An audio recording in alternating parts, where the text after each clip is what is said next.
నమస్తే, welcome to Sri paper news. ముందుగా headlines. Pulivendula కూటమి నేతలతో ముఖ్యమంత్రి నారా చంద్రబాబు నాయుడు టెలికాన్ఫరెన్స్. పులివెందుల జెడ్పీటీసీని కూటమి నేతలంతా కలిసి గెలిపించుకొని రావాలని దిశానిర్దేశం. ఇంద్రకీలాద్రిపై ఘనంగా శ్రావణ మాస వేడుకలు. వరలక్ష్మీదేవిగా భక్తులకు దర్శనమిస్తున్న దుర్గమ్మ.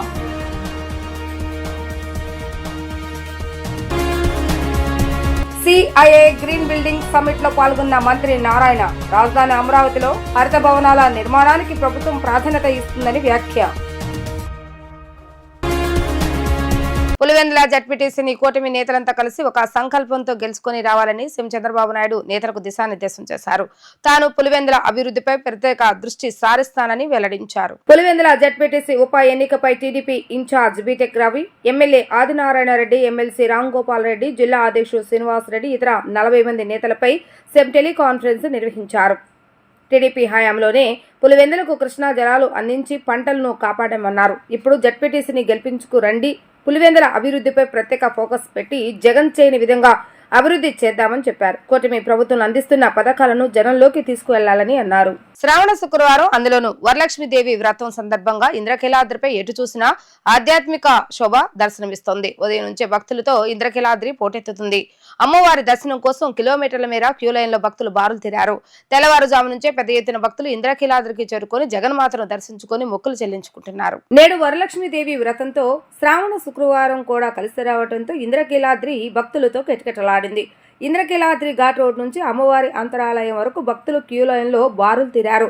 కనకదుర్గమ్మ అమ్మవారిని వరలక్ష్మీదేవి రూపంలో అలంకరించారు. తెల్లవారుజాము నుంచే భారీ ఎత్తున భక్తులు తరలివచ్చి అమ్మవారిని వరలక్ష్మీదేవి రూపంలో దర్శనమిస్తున్న కనకదుర్గమ్మను భక్తులు భక్తి శ్రద్ధలతో దర్శించుకుని తరిస్తున్నారు. క్యూ లైన్ లో వేచి ఉన్న భక్తులు తమ వంతు వరకు వచ్చే వరకు వేచి ఉండి మదిలో అమ్మవారి నామస్మరణ చేస్తూ దర్శనం పూర్తి చేసుకుంటున్నారు. అనంతరం ఆలయ స్థానాచార్యులు శివప్రసాద్ శర్మ మాట్లాడుతూ శ్రావణ శుక్రవారం, అందులోనూ వరలక్ష్మి వ్రతం నాడు వరలక్ష్మీదేవి అలంకారంతో దర్శనమిస్తున్న జగన్మాత ఎవరైతే భక్తులతో భక్తి శ్రద్ధలతో దర్శించుకొని ఆశీస్సులు పొందుతున్నారు.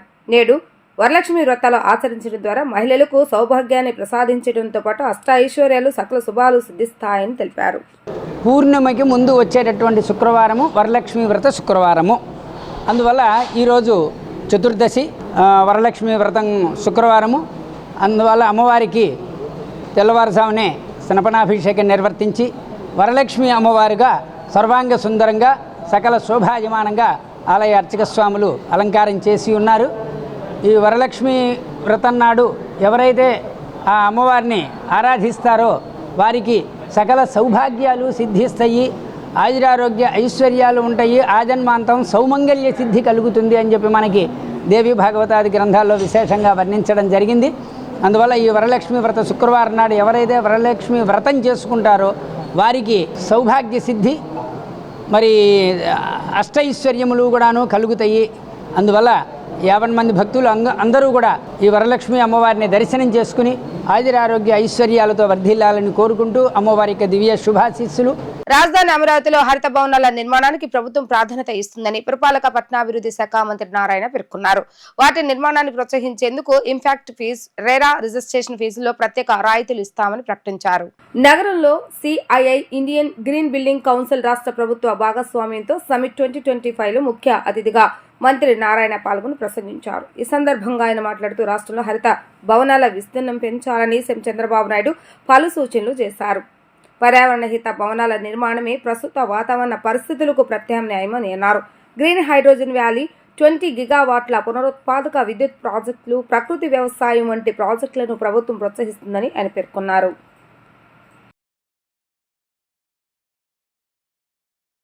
అంటే ఆల్రెడీ మీకున్న ఇన్సెంటివ్స్ తెలుసు.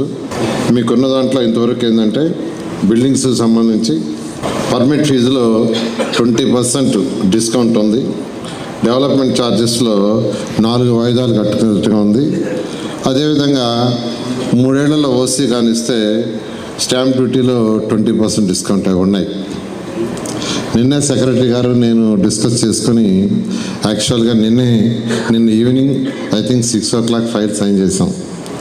అదేంటంటే సిల్వర్ బిల్డింగ్స్కి ఇంపాక్ట్ ఫీజులో 10%, గోల్డ్ బిల్డింగ్స్ 15%, ప్లాటినం బిల్డింగ్స్కి 20%. అదేవిధంగా రేరా రిజిస్ట్రేషన్ ఫీజ్ ఇవి నేను ఈవినింగ్ యాక్చువల్గా సెక్రటరీ గారు నేను యాక్చువల్గా డిస్కస్ చేసుకొని చేయటం జరిగింది. మీ అందరికీ నేను ఒకటే చెప్తాను, ప్రభుత్వం నుంచి అన్ని విధాలుగా 100% సపోర్ట్ చేస్తాం. ఈరోజు ముఖ్యమంత్రి గారు ఏదైనా మార్పులు కానీ పర్టికులర్గా ఈ గ్రీన్ ఎనర్జీ అంటుంటారు ప్రతి మీటింగ్లో, గ్రీన్ ఎనర్జీ, గ్రీన్ బిల్డింగ్స్. అందువల్ల నేను అందరికీ ఒకటే చెప్తున్నాను, మీకు ఏ సమస్య ఉన్నా మీరు రావచ్చు, సెక్రటరీ గారు దగ్గరికి రావచ్చు, లేదా నా దగ్గరికి రావచ్చు. మీకు ఏదైతే పబ్లిక్ ఉపయోగపడుతుందో అవన్నీ చేస్తాం. బంగారు కుటుంబాలను మార్గదర్శులు స్వచ్ఛందంగా ముందుకు వచ్చి దత్తత తీసుకోవాలన్నదే ప్రభుత్వ ఉద్దేశమని, ఈ విషయంలో ఎవరిని బలవంతం చేయవద్దని ప్రభుత్వ ప్రధాన కార్యదర్శి కె విజయానంద్ జిల్లా కలెక్టర్లకు ఆదేశించారు. ఆగస్టు 15 నాటికి 15 లక్షల బంగారు కుటుంబాలను మార్గదర్శకులు దత్తత తీసుకోవాలనే లక్ష్యంగా ఇప్పటి వరకు 10,10,000 బంగారు కుటుంబాలను 1,12,000 మంది మార్గదర్శకులు దత్తత తీసుకున్నారని తెలిపారు. బంగారు కుటుంబాలను మార్గదర్శులు స్వచ్ఛందంగా ముందుకు వచ్చి దత్తత తీసుకోవాలన్నదే ప్రభుత్వ ఉద్దేశమని, ఈ విషయంలో ఎవరిని బలవంతం చేయవద్దని ప్రభుత్వ ప్రధాన కార్యదర్శి కె విజయానంద్ జిల్లా కలెక్టర్కు స్పష్టం చేశారు. బంగారు కుటుంబాల అవసరాలకు సంబంధించిన నీడ్ అసైన్మెంట్ సర్వేను 2 రోజుల్లోగా పూర్తి చేయాలని ఆదేశించారు. స్వర్ణాంధ్ర P4 ఫౌండేషన్ అసెంబ్లీ నియోజకవర్గ స్థాయిలో ఎంఎస్ఎంఈల పార్కుల ఏర్పాటు, ముఖ్యమైన ప్రాజెక్టులకు సంబంధించి భూ సంబంధిత అంశాలు, జిల్లా స్థాయి లాజిస్టిక్ ప్రణాళికలు, జిల్లాలో ట్రిపుల్ విధానంలో ప్రాజెక్టులు తదితర అంశాలపై రాష్ట్ర సచివాలయం నుండి ఆయన సంబంధిత శాఖల కార్యదర్శులతో కలిసి జిల్లా కలెక్టర్తో వీడియో సమావేశాన్ని నిర్వహించారు. ఈ సందర్భంగా సిఎస్ మాట్లాడుతూ ఆగస్టు 15వ తేదీ నాటికి 15 లక్షల బంగారు కుటుంబాలను మార్గదర్శులు దత్తత తీసుకోవాలని లక్ష్యం కాగా, ఇప్పటి వరకు 10,10,000 బంగారు కుటుంబాలను 1,12,000 మంది మార్గదర్శకులు దత్తత తీసుకున్నారని తెలిపారు. బంగారు కుటుంబాలకు సంబంధించిన అవసరాలను దత్తత తీసుకున్న మార్గదర్శులు ద్వారా కల్పించేందుకు నిర్దేశించిన నీడ్ అసైన్మెంట్ సర్వే ప్రక్రియను 2 రోజుల్లోగా పూర్తి చేయాలని విజయానంద్ జిల్లా కలెక్టర్కు స్పష్టం చేశారు. స్వర్ణాంధ్ర P4కు సంబంధించి ఇప్పటికే సీఎం స్థాయిలో అందరు ప్రజాప్రతినిధులు, అధికారులకు పూర్తి అవగాహన కల్పించడం జరిగిందని, కావున దీనిపై ఎలాంటి సందేహాలకు అవకాశం లేదని అన్నారు.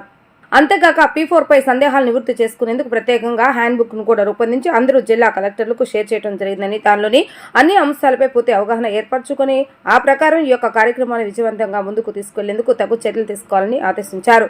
ఈ హ్యాండ్ బుక్ ను క్షేత్రస్థాయి అధికారులు, సిబ్బందికి కూడా షేర్ చేయాలని సీఎస్ అన్నారు.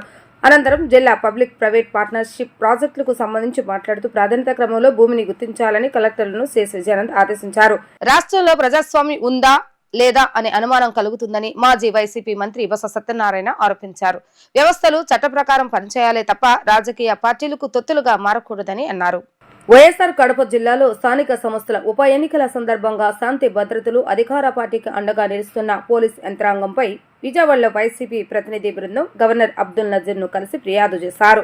ఈ సందర్భంగా శాసనమండలి ప్రతిపక్ష నేత బొత్స సత్యనారాయణ మాట్లాడుతూ పులివెందులు టీడీపీ గుండాలు పట్టపగలే మారణ ఆయుధాలతో దాడులు చేయడం, వైసీపీ నేతలను హతమార్చేందుకు ప్రయత్నించిన తీరు, పోలీసులు పట్టించుకోకుండా అధికార పార్టీకి ఎలా అండగా నిలుస్తున్నారో అన్ని ఆధారాలతో సహా గవర్నర్కు వివరించామని చెప్పారు.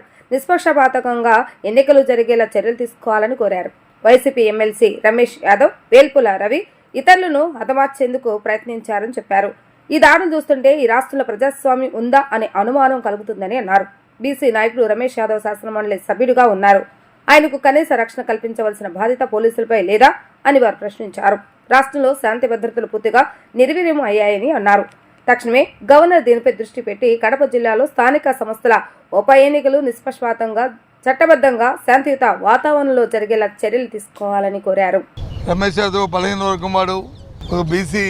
ఆయన ఎన్నికల్లో ఆయన దగ్గరికి వెళ్ళి తిరిగి వెనక్కి వస్తున్నప్పుడు 10 వెహికల్స్ని పోలీసు కూడా ఆ గ్రామంలో ఉన్నారు. పులిమేరలో లోనకి వెహికల్స్ పంపిస్తున్నప్పుడు వాళ్ళు ఆ వాటిని ప్రివెంట్ చేయవలసిన ఆవశ్యకత ఉందా లేదా అని గవర్నర్ గారిని కోరాం. ఏమీ చేయకుండా నిర్లక్ష్యంగా పోలీసు అండ్ తెలుగుదేశం కార్యకర్తలు కలిసి కుమ్మక్కై ఈ ఇన్సిడెంట్కి ప్రయత్నం చేశారనడానికి కారణం కూడా దాంట్లో ఉన్న కారణాలు 1, 2, 3 చూస్తుంటుంటే నిన్న స్వయాన పోలీసు డిఐజీ ఎవరైతే ఉన్నారో వారిని పెట్టిన ప్రెస్ కాన్ఫరెన్స్లో వారు మాట్లాడిన భాష కానీ ఆ వ్యంగ మాటలు కానీ చూస్తుంటే తేడతెల్లమవుతుందండి. ఇదిగో చూడండి ఆయన ఏం మాట్లాడారని అవన్నీ కూడా గవర్నర్ గారికి చూపడం జరిగింది. ఫ్రీ అండ్ ఫెయిర్ ఎలక్షన్ జరగడమే కాకుండా అసలు రాష్ట్రంలో చెల్లిస్తున్న శాంతి భద్రతల మీద తమ దృష్టి పెట్టాలి.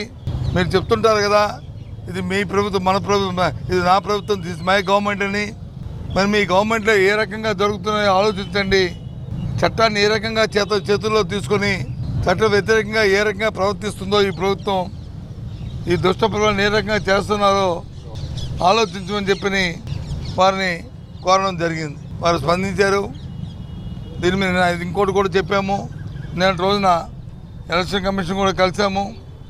వారికి కూడా రిప్రజెంటేషన్ మా పెద్దలందరూ ఇచ్చారు. చట్ట ప్రకారం ఎన్నికలు న్యాయబద్ధంగా జరగాలి, ఫెయిర్ ఎలక్షన్ జరగాలని చెప్పని మనం కోరడం కూడా జరిగింది. ఆ విషయాన్ని కూడా వారి దృష్టికి తీసుకొచ్చాం. ఇవాళ నిజంగా చెప్తున్నాను, నిన్న ప్రవీణ్ ఆ డిఎస్పీ, మీరు చెప్పిన డిఎస్పీ ఆయన వాళ్ళు మాట్లాడి పోలీస్ సంఘం రియాక్ట్ అవ్వాలి. ఇది మీరు కాకి బట్టలు వేసుకుని మన గౌరవాన్ని తీసే మాటల, ఇది రాష్ట్రంలో శాంతి భద్రతలను మనం పరిరక్షించే మాటల, ఇటువంటి పలచన మాటల వల్లే మన తాలూకా వ్యవస్థ, మన డిపార్ట్మెంట్ ఈ రకంగా పలచన అయిపోతుందని వారు చెప్పాలి. వాళ్ళకి ఏమనుకుంటున్నారు వాళ్ళు. పాఠశాల, ఇంటర్మీడియట్ కళాశాలలో విద్యార్థి సంఘాలు రాజకీయ పరమైన జోక్యాలు లేకుండా రాష్ట్ర ప్రభుత్వం జారీ చేసిన 3067/2025 సర్క్యులర్ ని ఎస్ఎఫ్ఐ తీవ్రంగా ఖండిస్తుందని ఎస్ఎఫ్ఐ రాష్ట్ర అధ్యక్షుడు రామ్మోహన్ తెలిపారు. సర్క్యులర్ ను వెంటనే రద్దు చేయాలని డిమాండ్ చేశారు. విద్యా హక్కు చట్టాన్ని ఇప్పటికే తూట్లు పొడుస్తున్నారని, విద్యారంగాన్ని వ్యాపార రంగా మార్చారని ఆయన ఆగ్రహం వ్యక్తం చేశారు. విద్యార్థుల సమస్యలను పరిష్కరించాలని డిమాండ్ చేస్తూ విజయవాడ లెనిన్ సెంటర్ లో ధర్నా నిర్వహించారు. ఈ ధర్నాలో పాల్గొన్న రామ్మోహన్ మాట్లాడుతూ, ఇటువంటి సర్క్యులర్ ప్రభుత్వాలు జారీ చేయటం అంటే విద్యార్థుల రాజ్యాంగబద్ధమైన హక్కులను హరించటమేనని అన్నారు. ఇటువంటి పరిస్థితులలో student federation of India SFI బాధితాయుతంగా విద్యార్థుల సమస్యలపై పోరాటం చేస్తుందని అన్నారు. విద్యార్థుల సమస్యలను విద్యాశాఖ అధికారులు ప్రభుత్వం పట్టించుకోవటం లేదన్నారు. రాష్ట్రంలో 12,000 ఏకోపాధ్యాయ పాఠశాలలు ఉన్నాయని, ఉపాధ్యాయుల పోస్టుల భర్తీ సైతం సక్రమంగా జరగటం లేదని అన్నారు. విద్యార్థులకు మధ్యాహ్న భోజనం సక్రమంగా అందటం లేదని, పుస్తకాలు, పాఠశాలలో సౌకర్యాలు సరిగా లేవని అన్నారు. సమస్యలపై ఎస్ఎఫ్ఐ ఎప్పుడు పోరాటం చేస్తుందని చెప్పారు. తాజాగా రాష్ట్ర ప్రభుత్వం ఇచ్చిన జీవో విద్యార్థుల సమస్యలపై పోరాడే హక్కును హరించేలా ఉందన్నారు. ప్రతిపక్షంలో ఉన్నప్పుడు ప్రస్తుత రాష్ట్ర మంత్రి నారా లోకేష్ విద్యార్థి సంఘాలతో కలిసి పోరాటం చేస్తారని గుర్తు చేశారు. గతంలో పనికి వచ్చిన విద్యార్థి సంఘాలు ఇప్పుడు ఎందుకు ఈ రాష్ట్ర ప్రభుత్వానికి పనికి రావటం లేదు, సమాధానం చెప్పాలన్నారు. తక్షణమే సర్క్యులర్ ను రద్దు చేయకపోతే అన్ని విద్యార్థి సంఘాలను కలుపుకొని ఆందోళన మరింత తీవ్రతరం చేస్తామని హెచ్చరించారు. ఇటీవల ఆంధ్రప్రదేశ్ పాఠశాల విద్యాశాఖ, అదేవిధంగా ఇంటర్మీడియట్ విద్యాశాఖ 30/67/2025 సర్క్యులర్ని రిలీజ్ చేసింది. ఈ సర్క్యులర్ ఉద్దేశం ఏంటంటే, విద్యా సంస్థల్లోకి రాజకీయ పార్టీలు కానీ విద్యార్థి సంఘాలు కానీ వెళ్ళకూడదు, వారి సమస్య మీద మాట్లాడకూడదు అని చెప్పి ఈ సర్క్యులర్ ఉద్దేశం. దీన్ని పూర్తిగా మేము ఖండిస్తూ ఉన్నాం. విద్యార్థుల యొక్క రాజ్యాంగబద్ధమైన హక్కుల్ని హరించడమే తప్ప ఇంకోటి కాదని చెప్పి మేము అభిప్రాయపడుతున్నాం. ఈరోజు విద్యార్థులు అనేక సమస్యలు ఎదుర్కొంటా ఉన్నారు. ముఖ్యంగా ప్రైవేట్, కార్పొరేట్ విద్యా సంస్థల్లో వైపు విద్యా హక్కు చట్టానికి తూట్లు పొడుస్తూ విద్యా వ్యాపారాన్ని కొనసాగిస్తే, పాఠ్య పుస్తకాలు అమ్మడం కానీ, స్టేషనరీ అమ్మడం కానీ, విద్యా సంస్థలని యొక్క షాపింగ్ మాల్స్లో మారిస్తే, విద్యార్థుల తల్లిదండ్రుల దగ్గర నుంచి ఫీజులు రక్తం పీల్చినట్టు పీలుస్తుంటే, పాఠశాల విద్యాశాఖలో ఉన్న అధికారులు కనీసం నిమ్మకి నేరెత్తినట్లు వ్యవహరిస్తున్నారు. ఎస్ఎఫ్ఐ కదిలిన చోట్ల తల్లిదండ్రులతో, విద్యార్థులతో పోరాడుతుంటే దానిపైన పరిష్కారం చూపలేక ఈరోజు ప్రభుత్వ విద్యా సంస్థలు అనేక సమస్యలతో ఇబ్బందులు పడుతూ ఉన్నారు. ఆ సమస్యల్ని పరిష్కరించలేక ఈ రాష్ట్రంలో దాదాపుగా 12,000 ఏకోపాధ్యాయ పాఠశాలలు నడుస్తూ ఉన్నాయి. సింగిల్ టీచర్ స్కూల్స్ని స్ట్రెంథెన్ చేయలేక ఈ సమస్యలన్నీ అడుగుతామని చెప్పి, ప్రశ్నిస్తామని చెప్పి ఇప్పటికే ఇంటర్మీడియట్ విద్యార్థులకు ఎస్ఎఫ్ఐ ఈ రాష్ట్రంలో పోరాడకపోతే మధ్యాహ్నం భోజనం పెట్టలేదు. ఎస్ఎఫ్ఐ ఈ రాష్ట్రంలో పోరాడకపోతే పాఠ్య పుస్తకాలు ఇవ్వని పరిస్థితి. ఇటువంటి సమస్యలు విద్యార్థులు ఎదుటికి వస్తాయి, సమాజం బయట వస్తాయి. కాబట్టి దీనికి కూటమి ప్రభుత్వం సమాధానం చెప్పాలనే ఉద్దేశంతో ఈరోజు పూర్తిగా విద్యార్థి సంఘాలను అలౌ చేయమని చెప్పడం దుర్మార్గం. వీటికి వ్యతిరేకంగా ఎస్ఎఫ్ఐ పోరాడుతుంది. కలిసి వచ్చే అన్ని సంఘాలతో ఈ రాష్ట్ర ప్రభుత్వానికి వ్యతిరేకంగా పెద్ద ఎత్తున పోరాడతాం. గతంలో లోకేష్ గారు ఇదే సంఘాలతో కలిసి వైసీపీకి వ్యతిరేకంగా పోరాడారు. ఈరోజు మీరు వచ్చేసరికి ఏమైందని చెప్పి మేము ప్రశ్నిస్తా ఉన్నాం. రాష్ట్రంలో మెగా డిఎస్సీ నిర్వహించేందుకు కూటమి ప్రభుత్వానికి ఆంధ్రప్రదేశ్ వ్యాయామ విద్య పోరాట సమితి రాష్ట్ర ప్రధాన కార్యదర్శి దేవేంద్ర గౌడ్ ధన్యవాదాలు తెలిపారు. సాప్ పీఈటీ పోస్టుల విషయంలో 100 మార్కులు థియరీ ఎగ్జామ్ నిర్వహించడం వల్ల ఫిజికల్ ఎడ్యుకేషన్ ట్రైనింగ్ చేసిన అభ్యర్థులకు అన్యాయం జరుగుతుందని అన్నారు. తమ సమస్యల పరిష్కారం కోరుతూ విజయవాడ ధర్నా చౌక్ లో ఆంధ్రప్రదేశ్ వ్యాయామ విద్య పోరాట సమితి ఆధ్వర్యంలో వ్యాయామ శిక్షణ పూర్తి చేసుకున్న అభ్యర్థులు ధర్నా నిర్వహించారు. ఈ సందర్భంగా ఆంధ్రప్రదేశ్ వ్యాయామ విద్య పోరాట సమితి రాష్ట్ర ప్రధాన కార్యదర్శి దేవేంద్ర గౌడ్ మాట్లాడుతూ ఫిజికల్ ఎడ్యుకేషన్ అంటేనే స్పోర్ట్స్ గేమ్స్ అని ఫీల్డ్ మరియు విద్యార్థులకు కల్చరల్ యాక్టివిటీ డిసిప్లిన్ నేర్పించే వ్యాయామ ఉపాధ్యాయులు ఉండాలన్నారు. కానీ 100 మార్కులకు తిరిగి ఎగ్జామ్స్ నిర్వహించడం వల్ల ఫిజికల్ ఎడ్యుకేషన్ ట్రైనింగ్ చేయకుండా కాలేజీలకు వెళ్లకుండా సర్టిఫికెట్స్ తెచ్చుకొని డైరెక్ట్ గా ఎగ్జామ్స్ రాసిన వాళ్ళు ఈ డిఎస్సీలో ఉద్యోగాలు పొందే అవకాశం ఉందన్నారు. కళాశాలకు రెగ్యులర్ గా వెళ్లకుండా ఇతర రాష్ట్రాల నుంచి సర్టిఫికెట్లు పొందిన వారు చాలా మంది ప్రస్తుత డిఎస్సీలో ఉన్నారని తెలిపారు. ఈ పరిస్థితుల్లో ప్రభుత్వం అవగాహన ఉన్నటువంటి వ్యాయామ ఉపాధ్యాయులకు న్యాయం జరిగేలా చూడాలని తాము కోరుతున్నామని అన్నారు.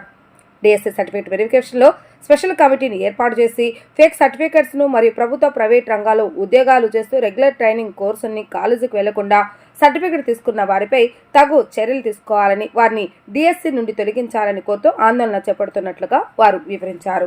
ఈరోజు రాష్ట్రంలో మెగా డిఎస్సీ నిర్వహించారు. మేము మెగా డిఎస్సీని స్వాగతిస్తూ ఆంధ్రప్రదేశ్ వ్యాయామ విద్య పోరాట సమితిగా ఎప్పుడు లేని విధంగా చాలా ఎక్కువ పోస్టులు ఎస్ఏపీకి పోస్టులు ఇవ్వడం జరిగింది. గతంలో మేము చాలా రిప్రజెంటేషన్లు ఇచ్చాం పోస్టులు పెంచాలని, దానికి చాలా సంతోషం. అయితే డిఎస్సిలో 100 మార్కులకు థియరీ ఎగ్జామ్ పెట్టడం వల్ల ఫిజికల్ ఎడ్యుకేషన్ని నమ్ముకున్నటువంటి అభ్యర్థులు నష్టపోతున్నారు. ఫిజికల్ ఎఫిషియన్సీ టెస్ట్ నిర్వహించి డిఎస్సి రిజల్ట్ను ప్రకటించాలని చెప్పి మేము విద్యాశాఖ మంత్రి గారిని అదేవిధంగా గవర్నమెంట్ని కోరుతా ఉన్నాం. సార్ తొందర ఏం లేదు, గతంలో కూడా 2018లో డిఎస్సికి అందరికీ జాబులు ఇచ్చిన తర్వాత ఫిజికల్ ఎడ్యుకేషన్కి సంబంధించినటువంటి అభ్యర్థులకి ఎగ్జామ్ తర్వాత ఫిజికల్ ఈవెంట్స్ నిర్వహించి ఆ తర్వాత రిజల్ట్ ఇవ్వడం జరిగింది. అదేవిధంగా ఇప్పుడు కూడా ఫిజికల్ ఎడ్యుకేషన్ సంబంధించి ఫిజికల్ ఎఫిషియన్సీ టెస్ట్ నిర్వహించి ఆ తర్వాత పోస్టింగ్లు ఇవ్వాలని చెప్పి, ఎందుకంటే గతంలో మన ప్రభుత్వం 4 సార్లు ఫిజికల్ ఈవెంట్స్ పెట్టడం జరిగింది, మరొకసారి నిర్వహించాలని చెప్పి మేము ఆంధ్రప్రదేశ్ వ్యాయామ విద్య పోరాట సమితిగా కోరుతా ఉన్నాం. అయితే ఎక్కువ పోస్టులు ఖాళీగా ఉన్నాయని చెప్పి చాలామంది కాలేజీలకు వెళ్లకుండా సర్టిఫికేట్లు తెచ్చుకున్నారు, ఉద్యోగాలు చేస్తూ వివిధ శాఖల్లో ప్రైవేటు తర్వాత గవర్నమెంట్ శాఖల్లో. వీళ్ళందరూ ఉద్యోగాలు కేవలం డబ్బు కోసం మాత్రమే చేస్తారు. ఎవరైతే ట్రైనింగ్ చేసింటారో ఆ అభ్యర్థులు పిల్లోల్ని జాతీయ స్థాయి, జిల్లా స్థాయి, రాష్ట్ర స్థాయి, జాతీయ స్థాయిలో క్రీడాకారులను తయారు చేయడం కోసమే వాళ్ళు ట్రైనింగ్ తీసుకుంటారు. కాబట్టి వాళ్ళందరికీ న్యాయం చేసే విధంగా ప్రభుత్వం ఆలోచన చేస్తుందని చెప్పి మీ సభాముఖంగా కోరుతా ఉన్నాం. అదేవిధంగా చాలామంది ఫేక్ సర్టిఫికేట్లు తెచ్చుకున్నారు కాబట్టి సర్టిఫికేట్ వెరిఫికేషన్లో వాళ్ళని పూర్తిగా ఒక కమిటీ ఏర్పాటు చేసి కేవలం ఫిజికల్ ఎడ్యుకేషన్ సంబంధించి సర్టిఫికేట్లు వెరిఫికేషన్కి వాళ్ళందరినీ బర్తరఫ్ చేసి ఆ తర్వాత 1:3లో మమ్మల్ని ఫిజికల్ ఎడ్యుకేషన్ సంబంధించి పిలవాలని చెప్పి మేము ప్రధాన డిమాండ్గా గవర్నమెంట్ని రిక్వెస్ట్ చేసుకుంటున్నాం. Thank you. సర్కారణంగా 15 లక్షల మంది ఓటర్లు తమ ఓట్లు కోల్పోయారని సిపిఎం రాష్ట్ర కార్యదర్శి శ్రీనివాసరావు తెలిపారు. 45 లక్షల ఓట్లు ఉంటాయో పోతాయో తెలియని పరిస్థితి ఉందన్నారు. సరైనది స్వతంత్రం అనంతరం వచ్చిందని, మళ్లీ ఇన్నేళ్ల తర్వాత దీన్ని అమలు చేయడం సరికాదని తెలిపారు. ఓటర్ల జాబితా ప్రత్యేక సమగ్ర సవరణకు వ్యతిరేకంగా సిపిఎం ఆధ్వర్యంలో అలంకార్ ధర్నా చౌక్ వద్ద నిరసన కార్యక్రమం చేపట్టారు. ఈ కార్యక్రమంలో సిపిఎం రాష్ట్ర కార్యదర్శి వి శ్రీనివాసరావు, కార్యదర్శి వర్గ సభ్యులు సిహెచ్సి బాబురావు, కార్మిక ప్రజా సంఘాల నేతలు పాల్గొన్నారు. ఈ సందర్భంగా వారు మాట్లాడుతూ బీజేపీ వ్యతిరేకులు అయితే వారి పూర్వీకుల వివరాలు ఇవ్వాలని అన్నట్లుగా ఈ యొక్క చట్టం ఉందని ఆందోళన వ్యక్తం చేశారు. బెంగాలీ భాష మాట్లాడే వాళ్ళు అంతా బంగ్లాదేశీయులుగా ముద్ర వేశారని ధ్వజమెత్తారు. ఎన్నికల కమిషన్ మోడీ, అమిత్ షా చేతిలో తోలుబొమ్మల్లా మారిందని విమర్శించారు. మోడీ చెప్పినట్లే ఎన్నికల కమిషన్ ఆడుతుందని ఎద్దేవా చేశారు. ఈసారి జరగబోయే ఎన్నికల్లో మోడీ గెలుస్తారన్న గ్యారంటీ లేకపోవడంతో ఎన్నికల వ్యవస్థను తారుమారు చేసి అధికారంలోకి రావాలని చూస్తున్నారని ఆగ్రహం వ్యక్తం చేశారు. తమకు అనుకూలమైన వారికి ఓట్లు మాత్రమే ఉంచి ఇతర ఓట్లు తొలగించే కుట్ర పన్నుతున్నారని అన్నారు. ఇప్పుడు బీహార్లో మొదలైందని, త్వరలోనే ఆంధ్రప్రదేశ్ కూడా వస్తుందని, పౌరసత్వం చట్టాన్ని ప్రజలు తిప్పికొట్టారని, దానికి సమానంగా సర్ చట్టాన్ని తీసుకొస్తున్నారని వారు మండిపడ్డారు. సర్ అనేది ఇది ఇంటెన్సివ్ రివిజన్ కాదు, ఇది మొత్తం రివైజ్ చేసేసి ఓట్లు లేకుండా గల్లంతు చేసేదానికి, తమకు అనుకూలమైన వాళ్ళని మాత్రమే ఓట్లు ఉండే విధంగా చేసుకోవడానికి ఈరోజు పొందుతున్నటువంటి కుట్రను తిప్పికొట్టాలి. ఈరోజు బీహారు, రేపొద్దున దేశం అంతా అమలు చేస్తామన్నారు. ఆంధ్రప్రదేశ్ కూడా వస్తుంది. ఈ ఆంధ్రప్రదేశ్లోనే చదువుకున్నటువంటి వాళ్ళు కొద్దిగా గొప్ప ఉన్నారు. బీహార్లో అసలు 80% చదువు కూడా రాదు. ఇక్కడ చదువుకున్న వాళ్ళు ఉన్న చోటే డేట్ ఆఫ్ బర్త్ సర్టిఫికేట్ అంటే పైకి కిందకి చూస్తుంటారు. అటువంటిది పూర్వీకుల వివరాలు. అందుకని ఈ సర్ అనేటువంటిది, ఇది సర్ అంటే ఇంగ్లీష్ SIR సర్, బ్రిటిష్ వాళ్ళు ఇచ్చే బిరుదు ఇది. అంటే సామ్రాజ్యవాదుల దగ్గర నుంచి అరువు తెచ్చుకున్నటువంటి పేరు ఇది. ఈ పేరు దీనికి తగిలిచ్చారు. ఇంతకుముందు పౌరసత్వ చట్టం తెచ్చారు, దాన్ని ఆ రోజు ప్రజలు తిప్పికొట్టారు. ఆ పౌరసత్వం అంటే నువ్వు విదేశీయుడో భారతీయుడో నిరూపించుకోవాలి, ఆ తర్వాత నీకు పౌరసత్వం అని చెప్పని. దాదాపు దానికి సమానంగా ఉంది ఇప్పుడు ఈ సర్. అంటే దొడ్డిదారిన పౌరసత్వ హక్కుని నిరూపించుకున్నటువంటి బాధ్యతను ఓటర్ల మీద పెట్టారు. అందులో పైగా ఆధార్ చెల్లదట, ఎన్నికల కమిషన్ స్వయంగా ఇచ్చిన ఎన్నికల కమిషన్ ID కార్డు కూడా చెల్లదట. ఇది ఎక్కడ ఘోరం? ఎందుకు పనికి మళ్ళీ చెత్త ఎన్నికల కమిషన్ చెత్త పుట్టలు వేయడానిక? మీరు ఇచ్చిన గుర్తింపు కార్డే చల్లదు, మేము గుర్తించమని మీరే అంటే ఎందుకు ఆ కార్డు ఇచ్చారు? అంటే ఎన్నికల కమిషన్ విలువ లేదని చెప్పటమే. మోడీ పాలనలో దేశంలో ప్రజాస్వామ్యాన్ని కూనీ చేశారు. ఎన్నికల కమిషన్ రాజ్యాంగబద్ధంగా స్వతంత్రంగా వ్యవహరించాల్సిందని బీజేపీ చేతిలో పావులాగా, వాళ్ళ చేతిలో పనిముట్టులాగా మార్చేశారు. ఎన్నికల కమిషన్ని నియమించే వ్యవస్థను దెబ్బతీశారు. ఇప్పుడు ఎన్నికల్లో ఓట్లు కొనటం, అక్రమాలకి పాల్పడటం చూసాం. ఇప్పుడు అసలు ఎన్నికల్లో ఓటు లేకుండానే చేయటం, అది కూడా కింది స్థాయిలో కాదు, పై స్థాయిలోనే వ్యవస్థీకృతమైనటువంటి పద్ధతిలో ఎన్నికల కమిషనే చేస్తూ ఉంది. బీహార్లో 65 లక్షల మంది ఓటర్లని 5 నెలల కాలంలోనే ఓటర్ లిస్టులో తొలగించారంటే ఇది బీహార్కి పరిమితం కాదు.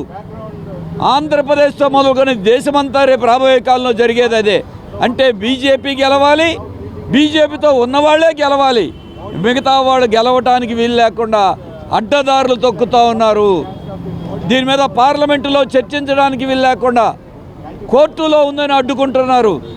సుప్రీంకోర్టు కూడా ఈ రోజున న్యాయ వ్యవస్థ కూడా స్పందించాల్సిన బాధ్యత ఉంది. అందుకే ఇది బీహార్ సమస్య కాదు, దేశవ్యాప్తమైన సమస్య. ఎన్నికలు ఉంటాయి, ఓట్లు ఉంటాయి, పార్లమెంట్ ఉంటుంది, కానీ ప్రజాస్వామ్యం మాత్రం ఉండదు. ఇదే ఒక నయా ఫాసిజం, నూతన పద్ధతిలో నిరంకుశత్వాన్ని అమలు చేస్తూ ఉన్నారు. ఆంధ్రప్రదేశ్లో ఉన్న పార్టీలే కాదు, దేశంలో ఉన్న అన్ని పార్టీలు స్పందించాలి. అందుకు దీన్ని ఒక రాజకీయ వ్యవస్థని, పార్లమెంటరీ వ్యవస్థని, ప్రజాస్వామ్యాన్ని కాపాడుకునేటువంటి ఉమ్మడి ఉద్యమంగా అందరూ కూడా పనిచేయాలని CPM ఈరోజు దేశవ్యాప్తంగా ఆందోళన పిలిపించాం. వార్తను ముగించే ముందు హెడ్లైన్స్ మరొకసారి. పులివెందుల కూటమి నేతలతో ముఖ్యమంత్రి నారా చంద్రబాబు నాయుడు టెలికాన్ఫరెన్స్. పులివెందుల జెడ్పీటీసీని కూటమి నేతలంతా కలిసి గెలిపించుకొని రావాలని దిశానిర్దేశం. ఇంద్రకీలాద్రిపై ఘనంగా శ్రావణ మాస వేడుకలు. వరలక్ష్మీదేవిగా భక్తులకు దర్శనమిస్తున్న దుర్గమ్మ.